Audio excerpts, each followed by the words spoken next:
don't judge the cover of the book. Yes, we are. We did judge in the earlier show. But I have to admit it's Vietnamese baguette. So.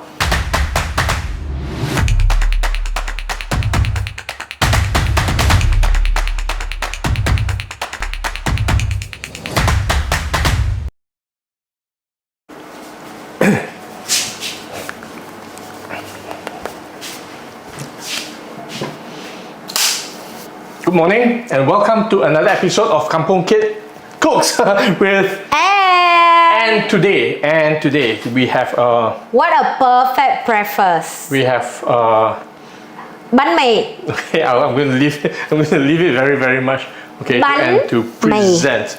Yep, and finally we do something that extremely challenging. And while she's doing this, I'm going to feed so the I'll tell camera. you guys the story that I will be complaining with Douglas that Douglas in Singapore, if you don't buy at the Vietnamese banh mi shop, you don't have a correct baguette. And if you don't have a correct baguette, I cannot make banh mi because the rest of the ingredient you can find in Singapore, or I can make it.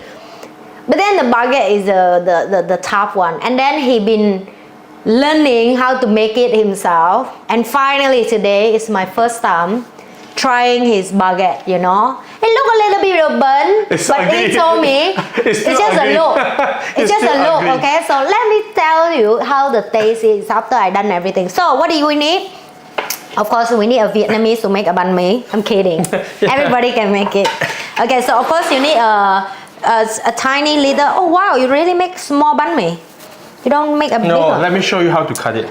Come on, you teach a Vietnamese how to cut banh mi. I will show you how a Vietnamese cut. With this, how we cut. We cut half here first. Okay, and then we cut another half. That's how you do it, you know. So it won't make the thing crumbly. I see all the auntie do it before, so yeah. So this one I will make for Douglas. I make for you first, right? So first, I have something called Pate. Pate is also come from not Vietnamese originally. Yeah, so I wanted to say that even the Vietnamese baguette has colonial past. Yeah. It came from the French when they were still in Vietnam. And, but today it has become very much a staple of Vietnamese food. Yeah, and we like proudly to say it's the top 10 best street food in the world. This is like top 3 if I remember correct. The last time I see it in Google of tourists vote. So you book half of it is it called egg mayonnaise, also Vietnamese style. I know other country you guys will do different style, but this is how Vietnamese do it. So I will call that is Vietnamese style. So you book half of it is the pate, half of it is the mayonnaise. And then this is secret sauce. So the sauce is special made. You go to all the sauce shop, you will see the auntie doing it very specially for just the banh mi. Now, time for you to fill in on the ingredient. You can book Vietnamese ham. That's what I like. You can be other ham if you like to, but I like Vietnamese ham, so I will book Vietnamese ham for Douglas, I mean. Okay, then now you can book some pickle first, layer and layer. You know, this also I make from home. I bring here to contribute to this dish today. So today she feeds me. Yep. And you need to let a Vietnamese do some of this for you, and then you experience this and you decide. I like the running egg like this. So when you book in, right, the egg will just break in. The taste will be nice. See? So fry the egg in advance before the show. Of course, I just fry before I press the camera, but I just will tell you what you need to book in. Use a chopstick to press like this. I saw a lot of people fill everything on top. I don't understand why you do like that. You need to press into, you know, to make it fill in. And that's why you need the baguette not too much in the center. So I like this as well. So this is pork floss, homemade. So what's the different homemade with outside make is outside make they already book a lot of salty thing. Homemade normally we don't book. So you made this? Yeah. That's why I told you everything is special today, because you can taste the real street kind of food, you know. And then chili. Douglas can eat chili, so it should be fine. Okay, so try to book everything nicely and long way like this, so you can feel almost everything. Some onion. Spring onion. Spring onion, yep. If you want more, you can book more. I will just book enough. And of course, a lot of herb, you know. Important. I love veggie, so I will book more for Douglas. I book what I love. He have to eat what I book, so yeah. But that's the nice thing when you eat banh mi in Vietnam, right? The herb, right? It's a flavorful come from the herb, and it's you just keep suck it inside like this. Okay. Okay, then you need some Vietnamese chili sauce, whatever brand that you're comfortable. This is what brand I normally use. Not too much, yeah, a little bit only. You realize that I book everything is so little. The last touch up is the sauce again. So you need the sauce starting and the end. That's it. Okay, now we have a complete Vietnamese banh mi. Sorry. Okay, you want photo before Douglas going to eat it? Go for it, Douglas. Banh mi. Okay, he will use this for thumbnail for you guys. It's Douglas, baguette, and what do you call the inside one? Filling. Filling and filling. And filling. Okay. Oh my god, that okay, it didn't sound. What is that? Why? The filling by N. It's not N, it's filling. I become a meat part. Have it. You have to eat when it's hot Okay, and when here it's goes. complete. You go first. What I'm doing for my one. Oh, it's the crispy of the baguette. Do you hear that sound? Is that interesting? The complex. Is that good? I know, right? The secret sauce. The secret sauce. Nah, you're right. Now you figure out. This is important.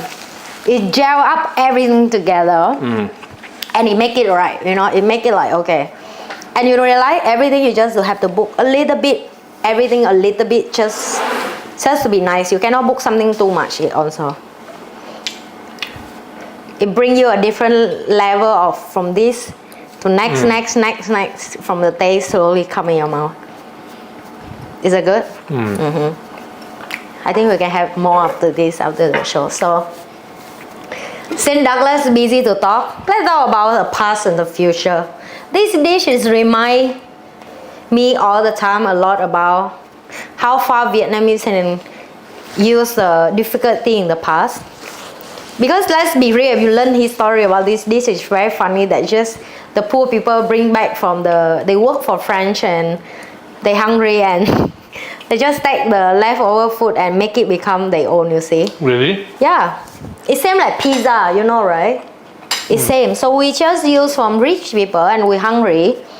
And we just need something to feed us, and then whatever left at home they have, they just throw everything inside and become banh mi. So we just use actually leftover thing at home. Over years it's increased to be more stuff, but yeah, it's just a leftover thing for Vietnamese, for us, yeah. Interesting, right? I know a lot of people didn't know it's come from poor people. We're just hungry. Okay, this is very good. I think Douglas need 3 of these to feel full today. Oh, we should make this for Simon and Chunho as well, you know. They need to have the real one. You know, I can do this for your Christmas barbecue. Christmas party. I can do this. You just make a bunch of banh mi and I will just banh mi shop. Oh, we can do that. That's gonna be fun. We make it like small shop. So it's like buffet in the restaurant, you know. Some people have to queue to wait to eat what we're doing. That's cool. Okay, let's do that. Sorry, it's out of the topic, but yeah, get back to today. Yeah, we're coming to Christmas, and apparently this is going. I'm sorry, I'm talking with my mouth full. Yeah. This may go to the menu. So apparently this is going to be Kampong Kit Christmas menu. Yep. It will. It deserves it. And we're just breaking. Okay, anyway, We're just breaking tradition, whatever tradition there is. Okay, but who cares? Who care? Who make the tradition? Oh, you have a traditional for the Christmas as well? Actually, no. I didn't know that. Actually, no. Okay, but it's a reason to come together. So we come together because there's a reason to come together and not for anything, not for any other reason. Yep. Some tradition is good. It keeps us alive, it keeps us meaningful, it keeps us to see each other. Christmas is one of the time of the years I learned when I'm staying in Singapore that people meet up each other in Christmas a lot, you know. In my country, not really.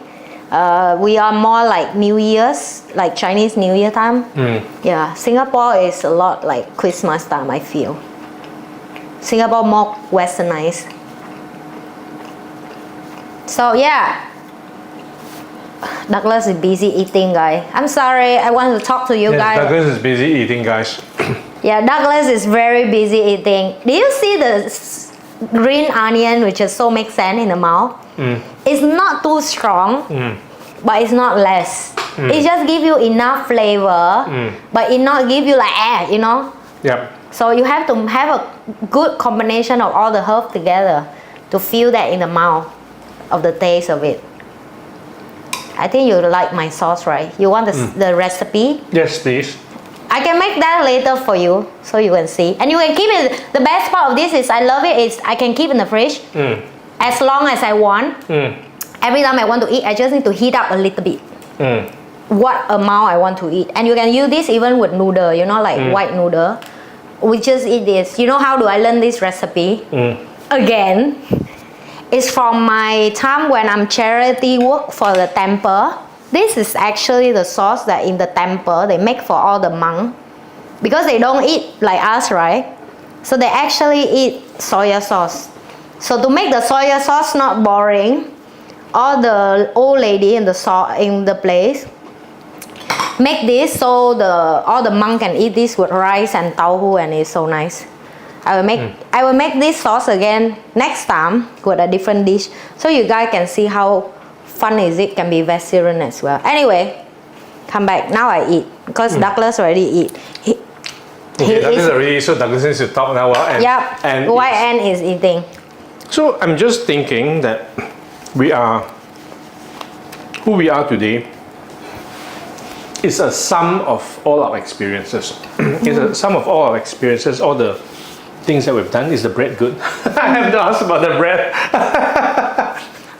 because that's the only part that I participated in. It's time for us to open Vietnamese banh mi shop. Yeah, then we make it special because this is the ugly baguette. Kampung kid ugly baguette banh mi. Okay, don't. You know, people say don't judge the cover of the book. Yes, we are. We did judge in the earlier show. But I have to admit it's Vietnamese baguette. So, I just did a little dance. this is good. This is good. Yeah, so we are. Okay, well, I'll talk about the banh mi before I talk about the sum of experiences. So and when we had the banh mi in Vietnam, and when we were returning from Vietnam back to Singapore, we had a last ditch order of banh mi, which we brought it with us to through the custom. That Douglas was so scared that we throw our banh mi. I said no, it's just book in your luggage, it's fine. Okay, so anyway, yeah, so we had that, and then Anne said that it's one of the toughest parts of having proper authentic banh mi out of Vietnam is that the bread is hard to replicate. The baguette, the Vietnamese baguette is hard to replicate. Because one of the Vietnamese baguette is very light. Okay, the texture is very light and crispy, but the crust is crispy. Okay, and so she said that this is tough to replicate. So I went to look for recipes, and I've been experimenting. I've been experimenting over the last 3 or 4 weeks. And he made it, guys. And This is the current version.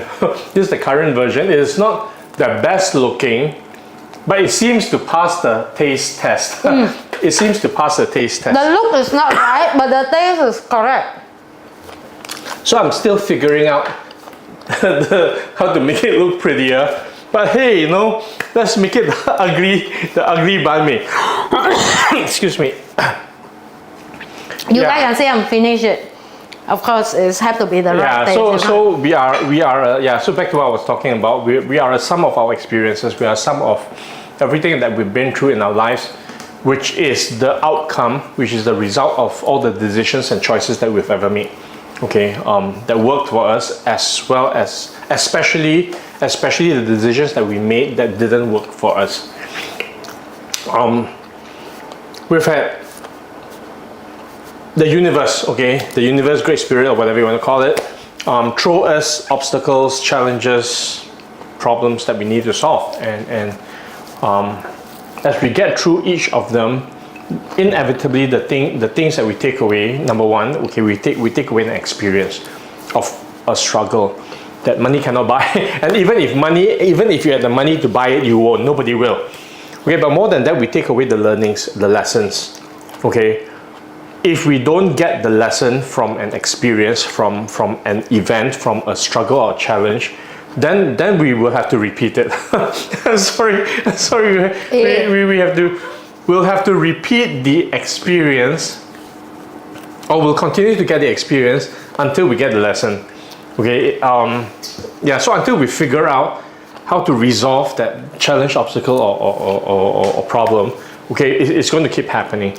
And running away doesn't help, avoidance doesn't help, denial doesn't help, because it doesn't go away, it keeps coming back. Okay, so the thing that we need to do, okay, is to break through that. And when we do, we take away something that we will learn. Okay, so our lives are a result of all those events that have occurred. And some of these events include external influence. Okay, like we have this amazing street food dish called banh mi that Anne has prepared in a certain way that's uniquely Vietnamese, simply because of what may seem to have been an unpleasant event in the past of Vietnam, when Vietnam was a colony, or part of Vietnam was a colony of the French. Okay, and through poverty, through struggle, through strife, we make it become national dish. Yeah, then we have what we have, or the Vietnamese have what they have today, and it's the same for every culture, for every nation, for every culture.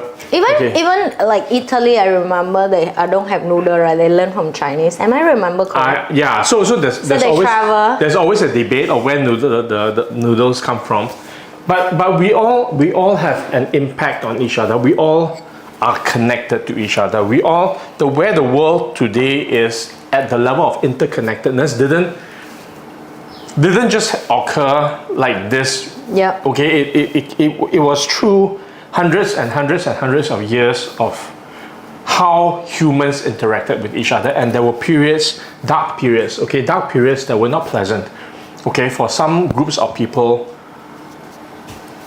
But we are here. Okay, we are here today with hopefully learned some of the lessons that history has taught us. Yeah.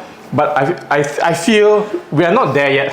We are not there yet because it seems that there are still a lot of lessons that we need to learn. Yes. About being together, about how we need to recognize and acknowledge that we actually need each other. Okay, and stop fighting. Okay, and stop fighting because we actually need each other. The thing of like. Okay, now I eat. You talk. Be in the past of I was okay. Now let's talk about the big picture of be in the past.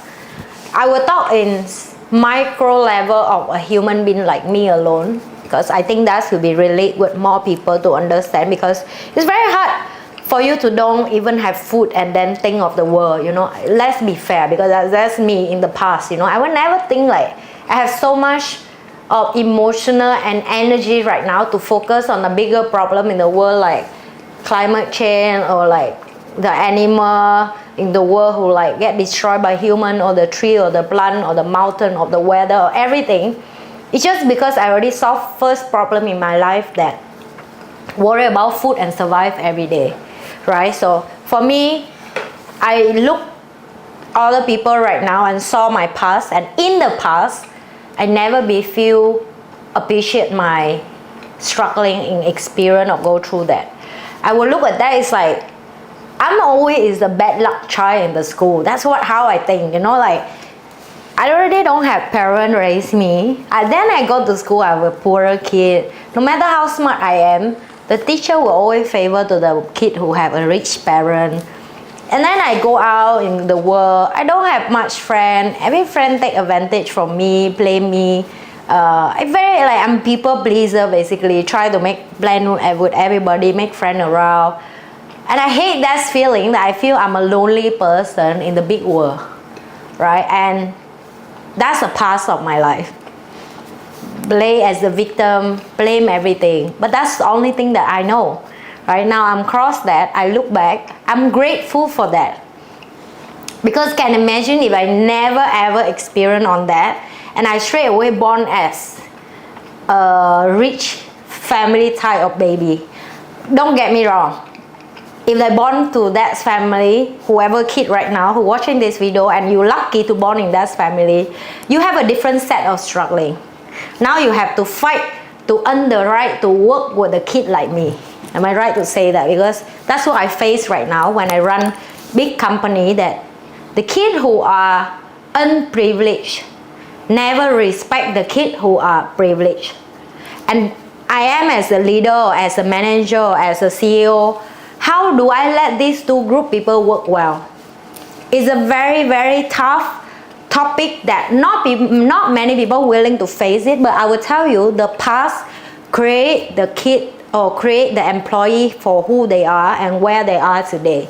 And if today you suddenly throw some guy, big CEO or whatever, to be a managing of the company and expect everybody in bottom respect them, it's impossible, right? If that person not earned by itself. So again, I come back. If people who born in privilege, I don't judge, but I'm just saying you have to deal with a different set of experience, which is I don't have that. So I cannot speak on that side, but I will speak on where of my my difficulty in the past shaped me to be where am I today. So that I can sit down and have a conversation with the person who are come out from criminal or something, and I can talk to them and convince them to make a different choice, because now I earn the right. I earn the right because I similar like them. I can have a conversation deep with them, and they respect me because they're like, okay, she not bullshit. She not say something that she never experienced. And that's what we're talking about, where we may never see the past, is what is the grateful thing we should look at. We only see it now, but then look back in the past. Sometimes certain situations shape us to be stronger, to be better, to be have empathy to the world, to understand other pain and struggling, to love other and give them time and be patient with them, and also at the same time to ourselves, to be aware of whatever you have right now. You only taste happiness because you taste the worst before. Does that make sense, right? Like today, I have a banh mi in Singapore. I would taste so good of this banh mi for me, because for the last few years in Singapore, it's very hard for me to prepare this dish and eat alone, you know. And then you have to get the right baguette to eat it, and then you have to, even one of them who missing, the taste already different. Now that's the right baguette. Yes, it's the right baguette. You need the right baguette first, and then the rest you slowly build up, right? So yes, the past is important. It's a part of you. It's a part of me. It's a part of Douglas. It's a part of the world. The past is us.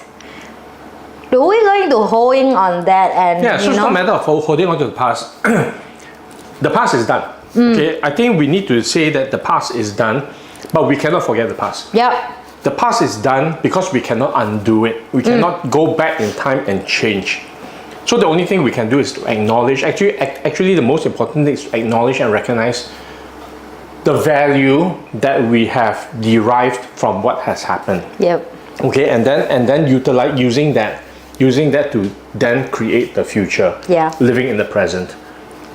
Okay, so today is now is all we have. Yeah. Okay, the future we get to create. Yeah. We get to make new decisions. We get to make new choices, and the universe will give us new struggles, Yeah. new problems, new whatever it is. It's never end. It doesn't, and that's normal. That's normal, okay. And like Anne was saying, okay, we all have problems. We have different sets of problems, depending on where we are born, who we are born in, what families we are born into, our environments. We all have a set of problems, okay, which in this lifetime we are meant to solve. That's why we are here, okay. And through the problems, that's where we get the lessons that we need to learn. Okay, so the past has its richness in what we've already acquired. Okay, so we all have treasures, okay. We have all priceless treasures in the form of experiences and lessons that we've learned from our past. Then it is now up to us to take this into the future. Yep. Okay, and then create, okay, being very, very mindful of not making the same mistakes again that we have in the past. Otherwise, Yeah. it's going to come back. Okay, it's going to keep coming back until we learn the lesson. Yeah. Okay, and we don't learn this lesson in this lifetime. Good luck, you come back in your next lifetime to learn exactly the same lesson. And to me, it's like, oh my God, I don't want to do that again. I'm done. I want to be done. I want to do something else. I know. Yeah, so the past is critical in giving us the present. Yeah. The present is critical in the choices that we will make that will bring us into a future that we actually get to design. But we need to make those choices. Yes. Okay, we need to make those choices from a point of awareness, self-awareness, who we are, where we come from, what will motivate us to continue to move forward, because that's also unique. Okay, what motivates Anne to do things about her future and how she wants to design her future is different. Yep. It's different from what motivates me to create my future. Yeah. Okay, it so happens that a lot of the future that we are looking at, we are going to be traveling. It seems Similar. it seems like we're going to be traveling on a journey for some period of time. For how long, I actually don't know. Me too. Okay, but Right now, I'm still okay with him. I will tell you upfront. One day he pissed me off, maybe no. You know, hate-love relationship is always there. We've been talking about many episodes about that, you know. That's why you need a distance with your mentor sometimes. Because sometimes you feel like, I hate him. but she still comes and eats food. Okay, sometimes she brings some stuff and contributes. Okay, but it seems like we. The motivate for me to come here is Yeah, for now we still eat together. Yeah. Yeah. And that's it for today. Yep. We have a lovely food as usual. We have a deep conversation as usual. Okay, and I'm looking at Kid like really excited for this. He's like, oh my god. because I'm done. Okay. Our next episode will bring you more travel with us, with more dishes, more food, and of course, more thoughtful conversation. And if you love what we're doing, don't forget to I'm sorry. I'm too don't excited. forget to break Like, the share. blade. Don't forget to break the blade. Like, share, and subscribe. Okay, if you've been inspired with what we've shared, okay, if you like what we shared, please drop us some comments. Please like, share, and subscribe. And we will see you in the next episode of Kampung Kid Cooks. With I'm Douglas Kampung Kid and we're out. Bye. Bye. Bye. Bye. Please like, share, and subscribe. Hit the notification button. This is Douglas Kampung Kid signing out. Be the master you already are.